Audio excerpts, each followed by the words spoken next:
With Halloween vastly approaching us, we thought we would put together All Things Movies, a top 5 of the best films to watch across Halloween. Now, these are a very varied list of horror films that are going to range from the downright terrifying to the not so terrifying. But either way, they're all going to be good to watch on Halloween. So here we go. Okay, so at number 5, we've got Scream, so Wes Craven's 1990 film, which is obviously not exactly terrifying, but it went on to inspire a lot of movies, including the massive franchise of Scary Movie. Now, big fans of Wes Craven, Scream come onto cinema screens a few years ago, but it's still a classic to watch.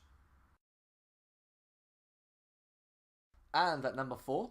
we have Cabin in the Woods. Now, this was written and directed by Drew Goddard, but he was also given a little bit of help by Joss Whedon, so it's very Whedon-esque in its storytelling. Now, the story follows a group of kids that get trapped in a cabin in the woods. But as it transpires, we are given a horror film that is not so much your convention. It doesn't really follow the same rules, and it has an ending that has a twist that not a lot of people see coming. It's definitely one that I would recommend around this season if you're not into the massive horror film, but fancy a little bit of a scare around the season. In at number 3, we have Sinister, which follows Ethan Hawke as a horror writer who decides that he's going to... Who decides? Gee, this is hard. This is difficult. Right. In at number 3. At number 3, we have Sinister, the 2012 horror movie that stars Ethan Hawke and directed by Scott Derrickson. One of my personal favourites in the last few years. It follows his character who moves into a new house with his family. The horror writer finds a bunch of film reels that have some dark images and videos on them. Once watching them, he is then stalked by a dark figure and is possessed by that. One of the main reasons why I liked this movie was basically down to Scott Derrickson's direction of the film. Very reminiscent of Dario Argento's very early movies, especially due to his light. Ethan Hawke also carries the character very well throughout the film. The dark presence of the character in the movie is also a nice, interesting original character we haven't seen on screen before. The music is very compelling and very dark, and it's definitely one to watch with the lights off.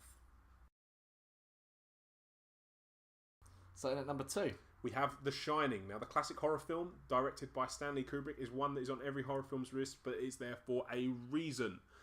The classic story follows Jack Nicholson as he takes his family up to a hotel over the winter period just to take care of it as a janitor. But over the course of the 2-hour running time, it shows his slow descent into madness. Now, this film is absolutely amazing. Stanley Kubrick did a fantastic job. It's filled with dread, it leaves you sit on the edge of your seat, and it is one of those most disturbing films ever made. We couldn't recommend it anymore. In number 1. So at number 1, we have It Follows, a 2015 horror movie directed by David Robert Mitchell and starring Maika Monroe. The massively original movie which follows the character who is stalked by an evil entity after a sexual encounter. One of my favourite films of this year. The soundtrack for the movie by Disaster Piece is one of my favourite in a very long time, and the direction by David Robert Mitchell is one to be seen. So thank you for watching our top 5 horror movies to watch this Halloween. It is quite a different list to other ones you probably would see on the internet, but it's a nice varied one to suit all types of people who are watching movies this Halloween. So I hope you enjoy them. If you do watch any and have to watch them for the first time, give us a comment and let us know what you thought of them. Happy Halloween! Bye!